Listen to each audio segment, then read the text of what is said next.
नमस्कार साथियों, स्वागत है आप सभी का बातें बाजार की पर। होपफुली आप सभी ने दिवाली बहुत अच्छे से सेलिब्रेट की होगी और आपका सेलिब्रेशन सोना और चांदी के भावों पर शायद असर दिखा गया होगा। मैं ऐसा इसलिए बोल रहा हूं क्योंकि चांदी की कीमतों में 8% की गिरावट और सोने की कीमत में 6.5% की गिरावट दर्ज की गई है। साल दर साल अगर बात करें तो सोने की कीमत में 2013 के बाद की सबसे बड़ी गिरावट कही गई है और चांदी की कीमतों में 2021 के बाद सबसे बड़ी गिरावट की बात की गई है।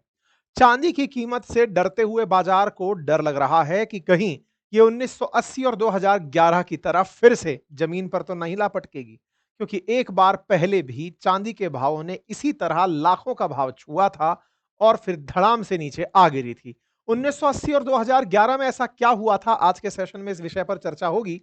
साथ ही साथ में सोने के भाव के साथ जो अभी हुआ, क्या वो गिरता भाव हमें ये मौका तो नहीं दे रहा है कि भैया तुम समय से नहीं खरीद पाए थे, अब आ जाओ और खरीद लो, ताकि अपने मन का मलाल पूरा हो जाए। क्योंकि त्योहार के दौरान आप में से बहुत सारे लोग जो सोने चांदी के बढ़ते भावों के चलते शायद गोल्ड नहीं खरीद पाए थे, उन्हें ये एक अपॉर्चुनिटी तो नहीं। आज के सेशन में सारी चीजों पर चर्चा होगी। चर्चा इसलिए खास होगी क्योंकि इस तरह का जब भी समय आता है, मार्केट का गिरना हो, मार्केट का उठना हो, मार्केट जब उठ रहा होता है तो एक मोमेंटम होता है कि चलो निवेश करते हैं। लेकिन एक स्मार्ट इन्वेस्टर क्या करता है, वो बाजार गिरने का इंतजार करता है या उठने का, आज के सेशन में जानकारी लेंगे। निवेश करने वालों के लिए कितना अच्छा मौका है, इसे भी समझने का प्रयास करेंगे। तो चलिए शुरू करते हैं सोने चांदी की भावों के ऊपर चर्चा। और इस भाव में सोना, जो कि इस समय सबके लिए निवेश का सबसे सिंगल पॉइंट एजेंडा बना हुआ था कि बस पहुंच जाओ और निवेश कर लो, लेकिन आज उसने जिस तरह की गिरावट देखी, चांदी ने जिस तरह की गिरावट देखी, वो फिलहाल सुर्खी बनी हुई हैं। सुर्खियां 1980 और 2011 की याद दिला रही हैं। कहा जा रहा है कि फिर से ये 1980 और 2011 में तो लेकर नहीं चला जाएगा, जब भाव इस तरह से गिरकर नीचे आए थे। मल्टी कमोडिटी एक्सचेंज की अगर हम बात करें तो चांदी ने अपना ऑल टाइम हाई टच किया था। और अगर हम यूएस के अंदर बात करें, यूएस डॉलर के अंदर बात करें, तो उसने 54.46 पर आउंस का रेट टच किया था। देखिए, मैं आपको यहां पर एक बेसिक सी जानकारी दे देता हूं। एक तो इंडियन रुपीस में हम लोग खरीदने भले ही जाते हो, लेकिन वास्तविकता में बाजार से भाव इंटरनेशनली तय होते हैं। इसलिए आप डॉलर वाले भाव को पकड़कर चलिएगा, अगर इंटरनेशनल किस्से कहानियों को सही से समझना है। मैं ये बात इसलिए बोल रहा हूं, भारत में हम प्रति किलोग्राम या प्रति 10 ग्राम के हिसाब से भाव ले रहे होते हैं। अंतरराष्ट्रीय बाजार के जो भाव होते हैं वो आउंस पर तय होते हैं। औंस जिसको हम बोलते हैं, वो लगभग 28 ग्राम का होता है। एक औंस 28 ग्राम के लगभग होता है। आप 54.46 डॉलर पर औंस देख रहे हैं, इसका मतलब हुआ कि ये 28 ग्राम का भाव बता रहा है और ये 28 ग्राम का भाव चांदी के लिए बता रहा है। तो 54.46 अगर भारत में इस समय डॉलर 88 रुपए का चल रहा है, तो इसके हिसाब से आप भाव देख करके चलिएगा कि प्रति 28 ग्राम का भाव क्या निकल कर आता है। ठीक है, ये डॉलर की कीमतें आपको इसलिए ध्यान रखनी चाहिए क्योंकि भारत में डॉलर प्रतिदिन बढ़ घटता घटता बढ़ता रहता है, मतलब भाव घटते बढ़ते रहते हैं। इंटरनेशनली डॉलर के आधार पर ही रेट तय की जा रही हैं। इंटरनेशनली डॉलर के हिसाब से ही चांदी का इतिहास हम देखेंगे। 1980 और 2011 की जब हम बात करेंगे, तब चांदी ने लगभग यही भाव टच कर लिया था। लेकिन रुपए के हिसाब से अगर बात करोगे तो आज ये 1,70,000 का दिख रहा है। उस समय 1980 में हो सकता है कि जितने का डॉलर है उतने का ही चांदी दिखा हो, क्योंकि रुपया और डॉलर बहुत लगभग आसपास चल रहे थे। धीरे धीरे भाव गिरते गए रुपए के डॉलर के सामने, और आज हमको ये इतना महंगा पड़ रहा है। इसलिए बाजार को समझने के लिए हम डॉलर वाले भाव को पकड़कर चल रहे हैं, ना कि रुपए वाले भाव को पकड़ करके। ठीक है, नंबर दूसरा, बाजार में अगर गोल्ड की बात की जाए तो वो भी ऑन्स में ही चल रही है। और गोल्ड का जो ऑन्स भाव चल रहा था वो लगभग $4300 पर ऑन्स चल रहा था। ये आज 4000 कुछ के आसपास आकर के आ गया है। $300 पर ऑन्स के हिसाब से इसके अंदर गिरावट दर्ज की गई है। लगभग 28 ग्राम पर 300, लगभग 24,000 रुपए की गिरावट दर्ज की गई है 28 ग्राम पर।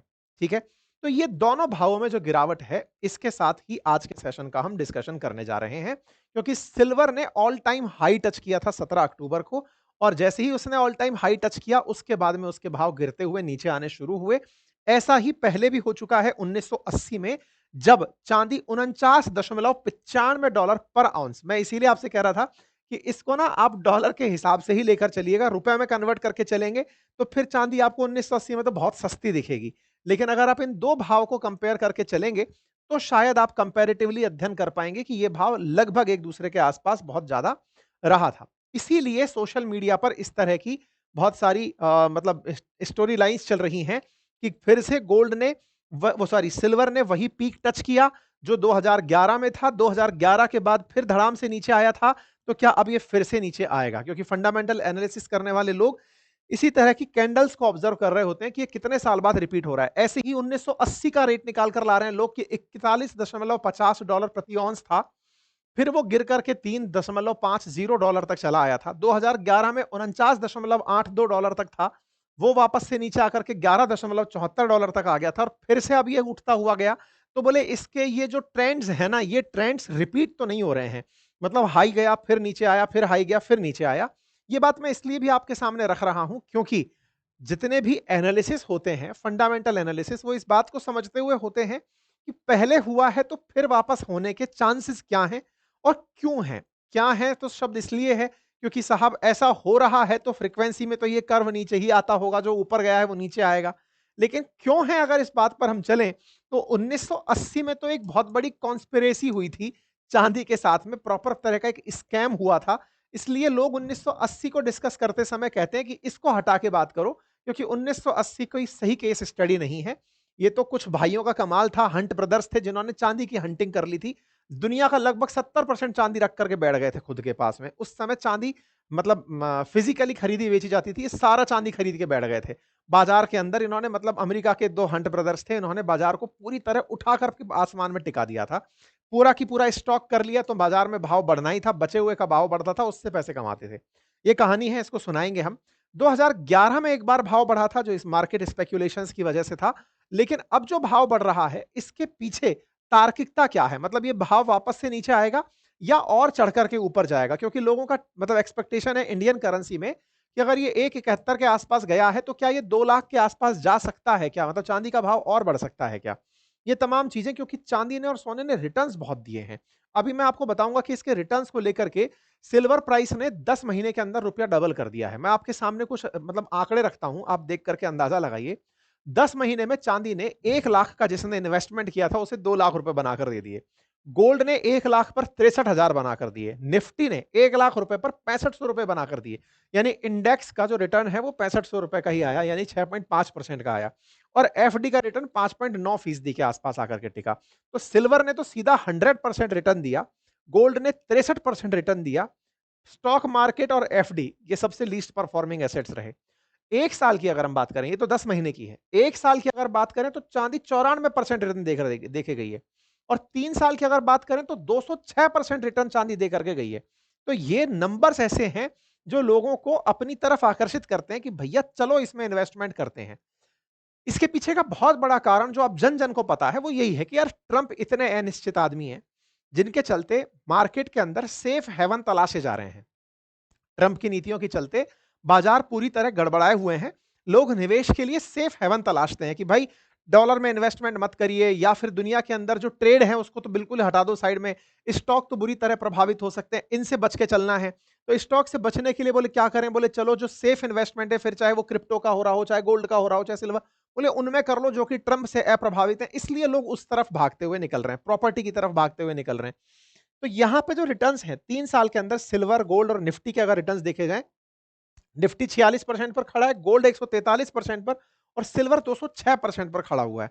तो 5 साल की भी अगर हम बात कर दें तो यहां पर रिटर्न्स में 5 साल के अंदर भी 256% का सिल्वर रिटर्न देकर के सबसे लीडिंग एसेट क्लास में आकर खड़ा हुआ है कि भाई साहब हम में निवेश करो और बढ़िया पैसा कमाओ। दिक्कत क्या होती है ना ऐसे इन्वेस्टमेंट के साथ में, अब आप में से बहुत सारे लोग ये सुनकर के मन में एक ही मलाल लेकर के आते हैं, भाई साहब हम क्यों एंट्री नहीं किए थे यार, हम सही समय पे एंट्री कर गए होते तो आज तो पैसा ही पैसा टाइप से फीलिंग आ रही होती। दिक्कत क्या है ना, हमारे देश में बहुत सारे लोगों को सही मायने में तो इन्वेस्टमेंट के तरीके ही नहीं पता है। तरीके नहीं पता है से मतलब है कि हमें अगर गोल्ड और सिल्वर का भाव कोई दिखा दे तो हमें केवल जौहरी की दुकान दिखाई देती है कि जाइए सुनार के पास से थोड़ा सा गोल्ड खरीद लाइए, दुकान पर ज्वेलरी शॉप पर जाइए सामान खरीद लीजिए, हो गया इन्वेस्टमेंट। मैं बहुत बार आपसे कह चुका हूं सिल्वर और गोल्ड का वो इन्वेस्टमेंट इन्वेस्टमेंट है नहीं टेक्निकली। क्यों नहीं है? क्योंकि आप ज्वेलरी लेकर आ रहे हैं, वो ऑर्नामेंट्स हैं, वो आपके लिए एसेट्स नहीं है, वो लायबिलिटी की तरह से समझिए। पैसा चला गया, उसको आप जरूरत के समय बेचने वाले नहीं हैं। वही वाली बात कि उसको आपने मान से, इज्जत से, सम्मान से इतना जोड़ लिया है कि आप उसको जोड़ बेच नहीं पाएंगे। जबकि ये जो रिटर्न्स लेने वाले लोग बाग है ना, ये इन्वेस्टमेंट करते हैं। आप में से बहुत सारे लोग इस बात को लेके क्यूरियस हो सकते हैं, फिर इन्वेस्टमेंट करते कैसे हैं? मतलब ये सिल्वर और गोल्ड में जो पैसा कमा रहे हैं लोग, 256% रिटर्न, मेरे पास जो रखा-रखा गोल्ड इतने का हो गया, मैं खुश हूँ कि मेरे पास गोल्ड इतने का हो गया। नहीं, आप खुश ही रहिए बस। आप उसका पैसा बना करके बाजार में कुछ और कर नहीं पाएँगे उसका, वही वाली बात है। तो ऐसे में ये जो लोग पैसा बना रहे हैं, ये लोग वो हैं, जिन्होंने गोल्ड और सिल्वर के कुछ तरीके खोज लिए हैं इन्वेस्टमेंट के। मैंने पहले भी कई सेशंस में आपको बताया है कि जो फिजिकल गोल्ड खरीद रहे हैं, वैसी ही फिजिकल सिल्वर खरीद रहे हैं, वैसी ही ताकत गोल्ड और सिल्वर खरीदने के कुछ और अल्टरनेटिव तरीके भी हैं, जिनको आप समझ सकते हैं म्यूचुअल फंड्स के थ्रू, ईटीएफ्स के थ्रू, डिजिटल गोल्ड्स के थ्रू। मैंने कई मोड और मीडियम आपको समझाए हैं कि कैसे गोल्ड को खरीद सकते हैं, कैसे सिल्वर को खरीद सकते हैं। और आप में से बहुत सारे लोग जो निफ्टी में इन्वेस्टमेंट यानी कि स्टॉक मार्केट में इन्वेस्टमेंट का म्यूचुअल फंड का तरीका जानते हैं, उन्हें यह भी पता होना चाहिए कि सिल्वर और गोल्ड के अंदर भी म्यूचुअल फंड्स के थ्रू इन्वेस्टमेंट किया जा सकता है। असल में जो पैसा जिनको बना करके घर जा रहे हैं ना, उन लोगों को थोड़ा-सा समझिएगा, उनका आपको अध्ययन ज़रूरी है ना? प्राइस जो है 22% अक्टूबर के अंदर बढ़े। आप में से बहुत सारे लोगों ने विचार भी कर लिया होगा ना कि गोल्ड खरीदते हैं, वो सेम समय पर बेच के भी नहीं आ पाया होगा। वहीं दूसरी तरफ जिसने कल म्यूचुअल फंड में पैसे लगाए थे, आज का भाव दिख रहा है, वो एग्ज़िट भी मार मार लिया। या फिर कल इसने स्टॉक मार्केट में पैसे लगाए थे, आज दिख रहा है कि गोल्ड, सिल्वर यहाँ चल रहा है, वो उसको लग रहा है बाजार गिर रहा है, उसको लोड लेना था, निकल लिया भाई। तो कुल मिलाकर बाजार के अंदर जो ट्रेड कर रहे हैं ना, वो लोग मुनाफे वाली चीज पर खेल रहे हैं। इसीलिए मैं आज आपको एक तरीका भी बताऊंगा कि आप कैसे गोल्ड और सिल्वर के अंदर इस तरह के जब भी प्राइस अप्स एंड डाउन्स होते हैं, उसमें कैसे ट्रेड ले सकते हैं। उसमें आपके लिए म्यूचुअल फंड कैसे एक बेहतर ऑप्शन बनकर आ सकता है, मैं उसके बारे में आपको जानकारी आज के सेशन में दूंगा। फिलहाल के लिए हम चर्चा कर रहे हैं कि प्राइस क्रैश होने का बड़ा रीजन क्या है।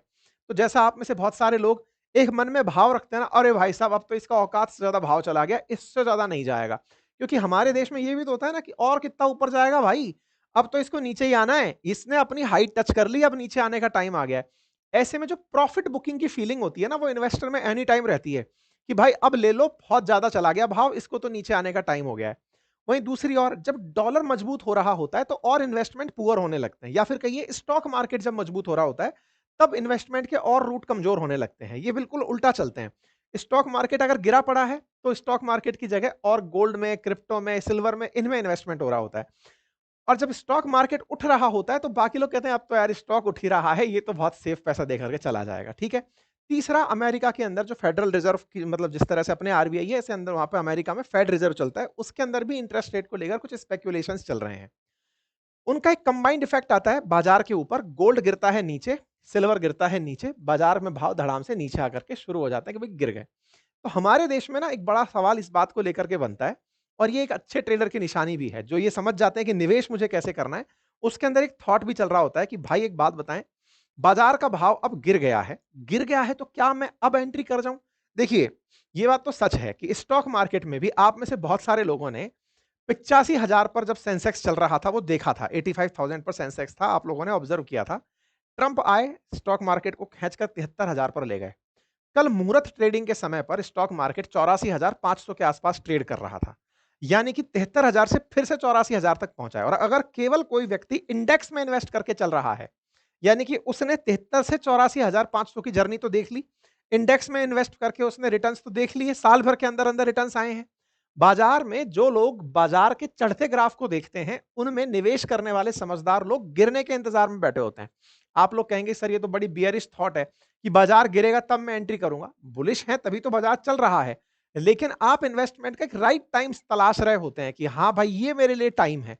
तो ऐसे में जो लोग ये उम्मीद अभी भी लगाते हैं कि सिल्वर और गोल्ड क्या ऊपर जा सकता है, क्योंकि बाजार में जिन्होंने बाजार चढ़ाया था उनके ऊपर भी तो कोई थॉट हावी रही होगी ना, तो उनके लिए थॉट अगर हावी है तो क्या ये इन्वेस्टमेंट का राइट टाइम है? क्या सिल्वर जाकर के 2 लाख का भाव टच कर सकता है? ये सवाल तो बिल्कुल बनते हैं। और ऐसे में ये सवाल और भारी होते हैं जब 2011 और 2018 में ये क्रैश हो चुके हों। 2011 और 80 की जो कहानी है, ये मैं आपके सामने एक बार साझा करता हूं। 1980 के अंदर तो हंट ब्रदर्स नाम के 2 भाई हुआ करते थे, जिन्होंने $6 पर ऑन्स से लेकर चांदी के भाव को $48 पर ऑन्स तक टिका दिया था। उस समय पर जो रेगुलेटरी अथॉरिटी है, कॉमेक्स, जो अमेरिका के अंदर है, जैसे अपने सेबी है ऐसे वहां पे कॉमेक्स है, वो सही समय पर चेत गई थी, जिसके चलते पूरा बाजार धड़ाम से नीचे आ गया था और इन भाइयों के हाथ की कठपुतली बनने से चांदी बच गई थी। उसे सिल्वर थर्सडे कहते हैं। हालांकि लोगों का बहुत पैसा डूबा था, लेकिन इन्होंने बाजार को किसी व्यक्ति के हाथ में जाने से रोक लिया था। इसको हंट ब्रदर ड्राइव स्पाइक के नाम से जाना जाता है बाजार के अंदर। 1980 में एक पीक आई थी। मतलब आप सोच के देखो ना, $6 से लेकर के $48 पर आउंस तक की यात्रा की थी। यहां से लेकर के सिल्वर सीधा ऊपर तक गया था $6 से। ये $6 का ग्राफ है, मतलब आप पकड़ कर देखिए। तो $6 से लेकर के और $48 तक का भाव, और यही 2011 में भी अगर देखेंगे तो उस समय पर भी लगभग $50-52 के आसपास गया था, और 25 में भी $50-52 के आसपास चल रहा है। तो हंट ब्रदर्स ने किया क्या था ना, कि दुनिया की चांदी का 1/3 हिस्सा इन दोनों भाइयों ने अपनी जेब में रख करके 700% से ज्यादा चांदी के भाव बढ़ा दिए थे। इन्होंने शुरुआत की थी 22 साल की उम्र में बिजनेसमैन के रूप में कॉटन खरीदने बेचने के बाद। धीरे धीरे इनके बाप का फोकस शिफ्ट हुआ ऑयल की तरफ, फिर ये दोनों भाइयों ने चांदी पर फोकस करना शुरू किया। और जिस समय डॉलर कमजोर होना शुरू हुआ तो इन्होंने सिल्वर को खरीदना शुरू करते हुए बाजार में डिमांड रेज कर दी। डिमांड और सप्लाई में जब डिमांड ज्यादा हो और सप्लाई कम हो तो ऑटोमेटिक भाव बढ़ने लगते हैं। तो उस समय फिजिकल सिल्वर में काम होता था। इन्होंने मार्केट के अंदर सारा की सारा स्टॉक कर लिया चीज का। जैसे होता है ना काला बाजारी टाइप से, कि हमने तो रोक कर रख लिया बाजार। अब हमने स्टॉक कर लिया तो बाजार में अब बाकी लोग खरीदने के लिए जो भी मिल रहा है उसको औने पौने दाम में खरीदेंगे। लोगों के अंदर ये फीलिंग आ जाएगी कि यार ये इतना अचानक क्यों चढ़ रहा है, चलो हम भी खरीदते हैं। बस वही हंट ब्रदर्स ने किया था 1980 में। फिर वहां पर कॉमेक्स नाम से जो सरकार की संस्था है वो जागती है, कमोडिटी एक्सचेंज है वो जागता है, अपने यहाँ पर एक रूल लेकर आता है और वो कहता है कि भाई मार्जिन पर कमोडिटी नहीं खरीद पाओगे। मार्जिन का मतलब ये है कि 100 का माल 20 रुपए की साई पर नहीं उठा पाओगे, जिसको देना है पूरा कैश में उठाओगे। तो जो मार्जिन जैसे ही मना किया तो इनके पास पैसा खत्म हो गया। मार्जिन के ऊपर जैसे ही था, जैसे ही बोला मार्जिन पर नहीं खरीद पाओगे, तो जो इनके जैसे और ट्रेडर्स थे जो मार्जिन पर ट्रेड कर रहे थे, खरीदने का काम कर रहे थे, वो खाली हाथ हो गए। वो बेचने पर निकले तो इनको भी बेचना पड़ गया। क्यों? क्योंकि इनके पास भी पैसा नहीं था। ये तो स्टॉक में माल लेके बैठे थे, पैसा तो था ही नहीं जो रिटर्न कर सकें या फिर और सिल्वर खरीद सकें। ये तो मार्जिन पर बुक करते थे माल को, फिर स्पेकुलेशंस को चढ़ाते थे। तो इनका जब ग्राफ रिवर्स होने लगा तो चांदी धाड़ धाड़ धाड़ धाड़ नीचे आना शुरू हुई। तो इनके ऊपर क्रिमिनल इन्वेस्टिगेशन बैठा, फिर इनके ऊपर पेनल्टीज लगी। एक पूरा पूरा देश इनके चलते लगभग बर्बाद हुआ, पेरू जैसा देश। उसको इनको इनसे हर्जाना दिलवाया, इनको ट्रेडिंग से बैन करवाया। तो कुल मिलाकर के लोगों ने चांदी के साथ 1980 में खेला था। तो अब लेकिन फिलहाल ऐसा नहीं होता है, क्योंकि अब सरकार ने रेगुलेशंस बहुत लगा दिए। अब अगर एक ही अकाउंट से बहुत चांदी खरीदी जा रही है, कोई भी कमोडिटी का परचेज किसी सिंगल अकाउंट से हो रहा होता है, तो उस पर रेगुलेशंस अब बहुत हाई हैं। तो ऐसे में अब 1980 वाला दर्द तो नहीं है, या डर भी नहीं है। लेकिन हाँ, बाजार के भाव बढ़ रहे होते हैं तो दिमाग में एक पॉइंट तो रहता है कि यार ऐसा अब क्यों भाव बढ़ रहा है। तो इसके पीछे मेजर कारण इंडस्ट्रियल डिमांड मानी गई है। क्योंकि अभी क्या हो रहा है ना, कि जो हमारे सोलर पैनल बन रहे हैं और इलेक्ट्रिक व्हीकल्स बन रहे हैं, 50% चांदी केवल इंडस्ट्रियल यूज में काम आ रही है। मैं आपके सामने एक फैक्ट रखता हूं कि इंडस्ट्री में, मतलब सोलर पैनल्स बनने में और ये अपने जो इलेक्ट्रिक व्हीकल्स बन रहे हैं, 50% चांदी यूज में आ रही है। आप पूछेंगे काय में यूज आती है? असल में चांदी क्या है ना, एक अच्छी कंडक्टर है, मतलब सुचालक है। बिजली उसमें से अच्छे से प्रवाहित होती है। तो जो फोटोवोल्टेइक सेल होते हैं ना, जिसके ऊपर मतलब लाइट पड़ के सोलर एनर्जी बनती है, सोलर पैनल्स जो होते हैं इस तरह से जो दिखते हैं, कहाँ गए ये, तो इनको बनाने में चांदी का बहुत यूज होता है। तो चांदी का जो यूज है उसी को ही आज 50% बाजार मिला हुआ है। और आप जानते हैं कि ग्रीन एनर्जी में फोटोवोल्टेइक सेल जो है, सोलर पैनल्स, इनमें इन्वेस्टमेंट होना ही है। क्योंकि अल्टीमेटली सोलर एनर्जी ही एक अल्टरनेटिव रिन्यूएबल एनर्जी का सोर्स बन करके आया है। तो इसका यूज यहां पर बहुत बढ़ रहा है। दूसरा, लोग जो कॉइन और बिस्किट खरीद रहे हैं, 25% ट्रेड उसमें हो रहा है। 18% ज्वेलरी में, मतलब सिल्वर का बहुत ज्यादा यूज ज्वेलरी में नहीं होता है, 18% तक ही यूज हो रहा है। फोटोग्राफी में उस समय 1980 के समय पर फोटोग्राफी सबसे बड़ा रिसोर्स था खर्च करने का, मतलब खर्च करने का एक प्रोडक्ट था। क्योंकि उस समय वो ब्लैक एंड व्हाइट पिक्चर्स को बनाते थे ना, सिल्वर की प्लेट पर बनाते थे। तो वो फोटोग्राफी में उस समय मेजर यूज होता था, अब 3% ही यूज होता है। तो इस तरह से फिलहाल इंडस्ट्रियल यूज चांदी का बहुत बड़ा हुआ है, और सप्लाई है नहीं। और जियो पॉलिटिकल अनसर्टेनिटी की चले लोग जो है वो किसी अच्छी एसेट क्लास में इन्वेस्ट करने का विचार लेकर के इन्वेस्ट कर रहे हैं, इसलिए चांदी की कीमतें बढ़ रही हैं।